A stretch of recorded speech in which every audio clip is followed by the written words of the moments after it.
is Captain Aquarius, coming to you on September 30th, 2017, with this new video about Aquarian Airlines Flight 105, headed for Moscow at the full moon on October 5th.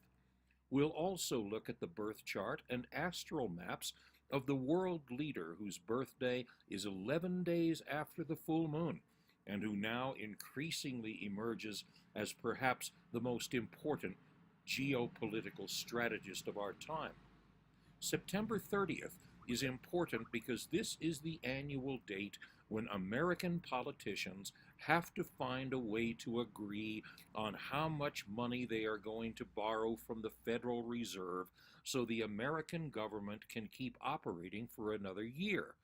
They hate doing this so much that this year President Donald Trump cut through all the chicken games by offering top Democrats a deal without clearing it first with the shocked, flabbergasted leaders of his own party.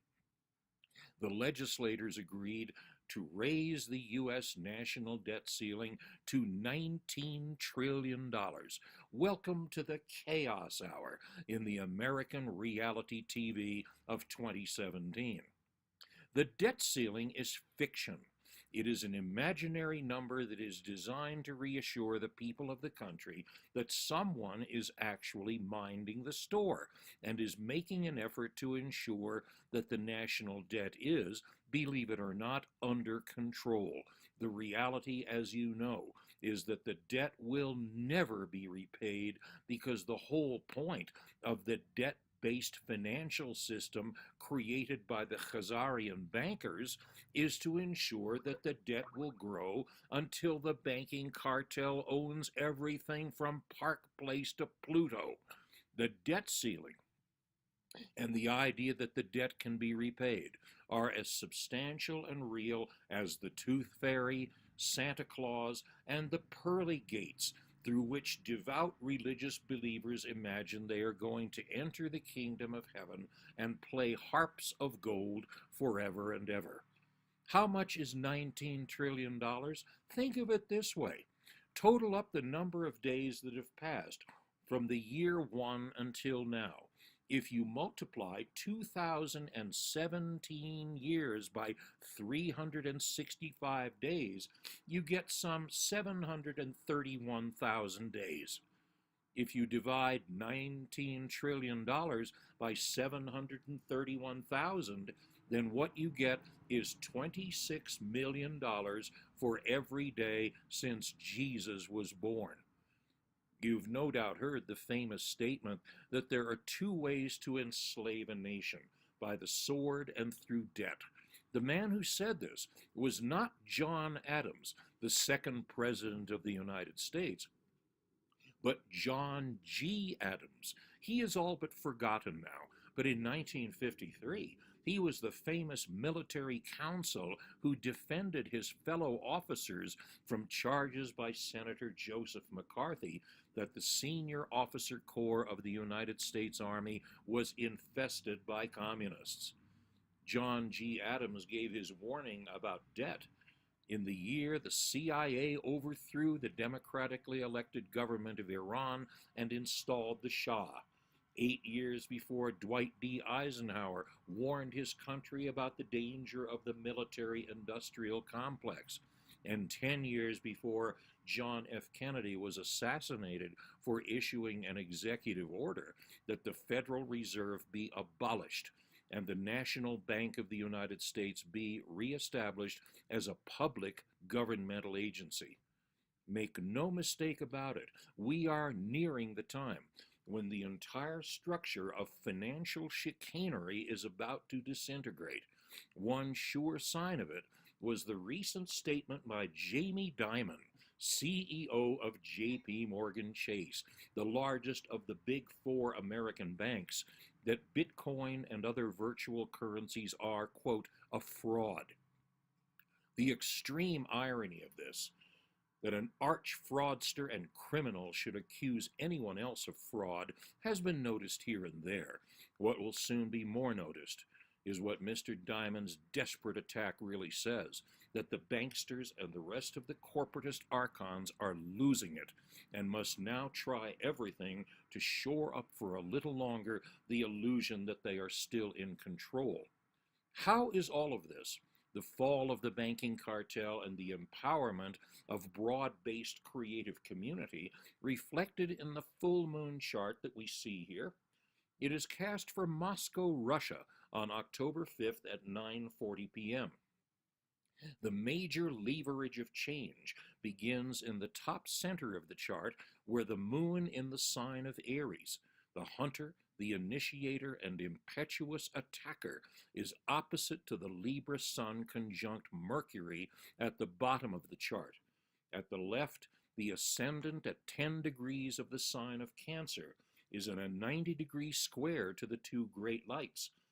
And at the right side of the chart, in the 7th house, the planet Pluto is in a loose opposition to the ascendant and 90-degree squares to the moon and sun. This means that these 4 points on the chart constitute a grand cross of 4 90-degree angles and thus will propel overdue change.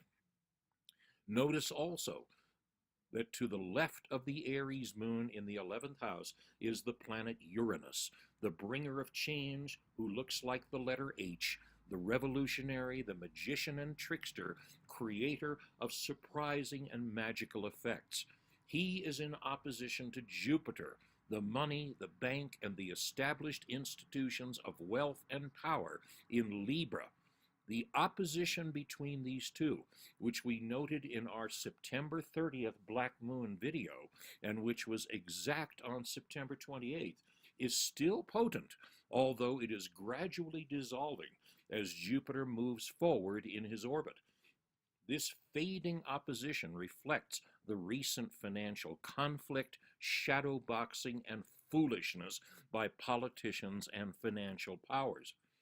Another important element in the chart also involves the volatile and surprising Uranus. In the grand trine that we have been watching for months, Uranus in the 11th house in Aries is at roughly 120 degrees from the moon's north node in the 3rd house in the sign of Leo, and Saturn in the sign of Sagittarius in the 6th house. The alliance of these three, particularly the close trine between the moon's node and Saturn, offers us ways to cooperate and communicate for purposes of being co-creative in a spirit of synarchy, that is, shared power among equals, rather than the powerlessness of people squirming under a hierarchy. Please take a look at Saturn again. He is gradually moving forward in his orbit into a tighter 90-degree square with Chiron the wounded healer, who looks like the letter K in the 10th house of the chart. That's why we can anticipate that the reckoning for current mistakes, denials, and evasions is likely to be coming not soon, but around November the 6th. More about this when we look at next month's powerful full moon in Scorpio. Lastly, for this chart, we look at the position of Pluto at 16 degrees of Capricorn. We are going to take this planet position and apply it to the chart of Vladimir Putin, the president of Russia, who will turn 65 this month. Putin is being attacked and hated by so many vicious and corrupt people who blame him for their every mistake and catastrophe that it is time now to look more closely at the birth chart and astrocartography maps of this very important geopolitical figure. Vladimir Vladimirovich Putin was born on October 16, 1952 at 9:30 p.m. in what was then still Leningrad and had not yet reverted to being St. Petersburg, Russia. We look first in the 11th house of friends, community, social activity, and social activism, including, among other things, the ways that we network and publicize ourselves through social media and other ways of broadcasting images and ideas. Putin has a brilliant combination of his Libra sun, Neptune, and Saturn, all in a close triple conjunction here, meaning that he has a serious, business-like demeanor that is lightened by flashes of humor. Both of these traits are Saturnian, and is very likely to be a master of creating fantasy images of himself and images as well of the power and glory and majesty of his country. Like the famous Princess Diana, another person who had a powerful Neptune position in her chart and created dazzling images of herself as an ideal object of fantasy and beauty. Putin, too, is a genius in manipulating media more brilliantly than anyone since Napoleon Bonaparte, who had himself painted heroically on horseback, but lived centuries before another memester would be photoshopped into riding sharks, eagles, dinosaurs, and unicorns. Notice also that Saturn, at 18 degrees of Libra in the 11th house, is in a tight 90-degree square with Uranus, the revolutionary and bringer of change, who is in the 9th house of institutions of authority and power. This means that Putin will be very likely to be a figure similar to Peter the Great, to whom he is often compared as one who wants to bring about widespread changes faster than others want to accept them.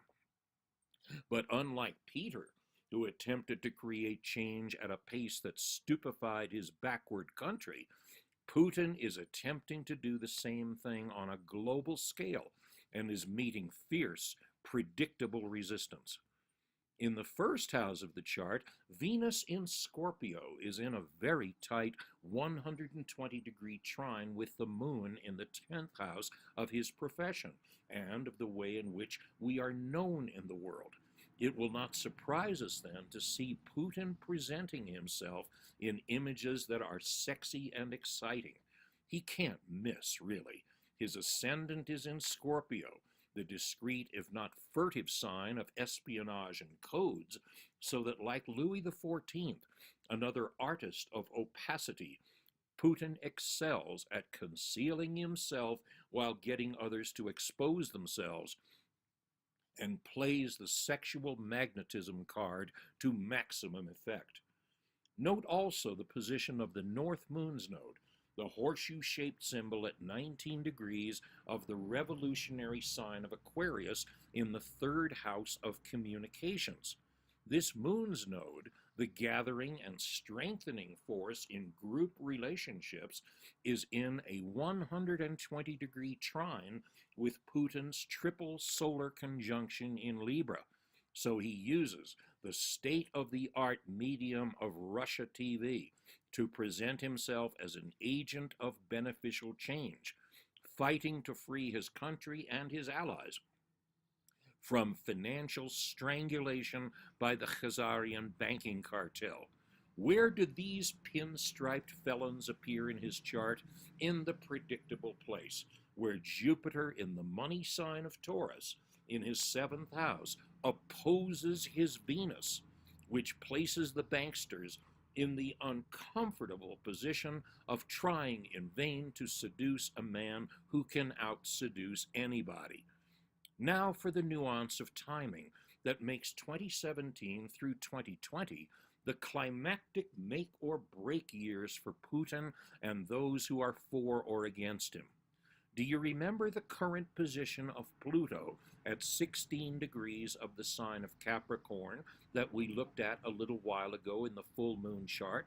Well, take that planet and place him now in the same spot just inside the 3rd house of Putin's chart at 16 degrees of Capricorn, and notice the tremendous planet relationships that will form next year when Pluto gets to 18 degrees of Capricorn. Count them.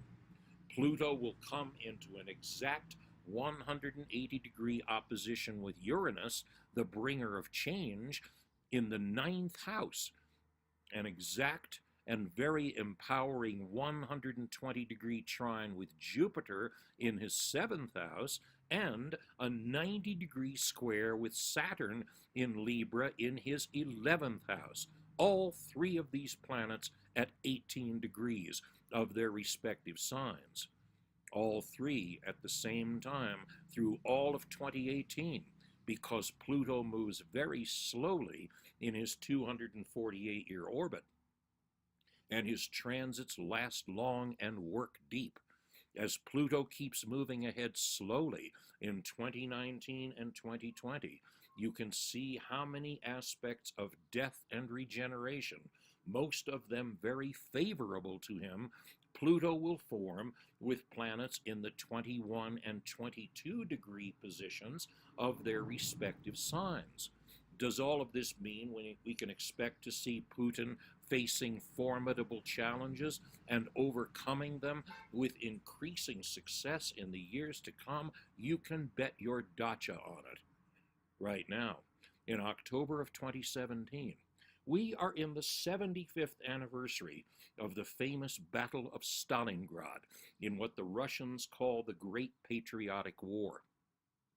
The siege and counter-siege of Stalingrad lasted from August of 1942 to January 1943, when what was left of the German Sixth Army was marched off to Siberia after the Russians had achieved the astonishing success of capturing an entire German army and achieving what is now recognized as the turning point of World War II. 2017 and 2018 are the 75th anniversary of these heroic events. Is it likely that Putin is going to play these months for maximum publicity effect? The answer is clear in both his chart and his astrocartography maps. We'll look at only a couple of them here, excerpted from my book Maps of Power, which shows why Putin's maps are uncannily accurate for not only Russia, but for the Middle East, China, the centers of power in the USA, and Western Europe. In Putin's map of northern Russia, we see within range of his birthplace in St. Petersburg a dark red Pluto line that spells ambition and an appetite for big risks, and is a perfect match for his early career as a spook in the KGB. Even closer to St. Petersburg is a green line of Mercury the Communicator, defining Putin's position along with the Pluto line as a man who reveals everything that is entertaining while concealing everything that is vital. Stronger in its effect is the royal blue Jupiter line of governmental power east of Moscow, running in close parallel to the powder blue Venus line that embodies Putin's attractive force as a manifester of his own heroic myth. Also relevant here is the gray moon line farther east, the goddess line, aiming upward toward the soul. One thing that makes Putin's position very strong and believable among his own people is that he doesn't just fake love of country for photo shoots. He means it as a man of sincere patriotism and religious faith. It is fascinating to see where these advantageous blue lines go when we see Putin's map of southern Russia. They both go through western Turkey, his Jupiter line very close to Istanbul, so Putin will likely have an easier time with the Turks than any Russian ruler ever has. His Venus line runs west and within range of the city that is now called Volgograd, but was once Stalingrad. Can we expect vivid patriotic spectacle in and about this place? You bet. For more on this, and what we hope will be an entertaining way to cover it, you can tune in to the monthly astrology class that Michael Morris and I will teach in Pisac, Peru, right on the night of the full moon, Thursday, October 5th at 5 p.m. Peru time, which is equal to U.S. Central Time. Just open Zoom and enter the code number you see on the flyer, 453-748-4898. So keep holding that frequency.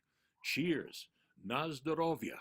This is Captain Aquarius, doing business again as Dan First, coming to you on September 30th, 2017, from Pisac, Peru.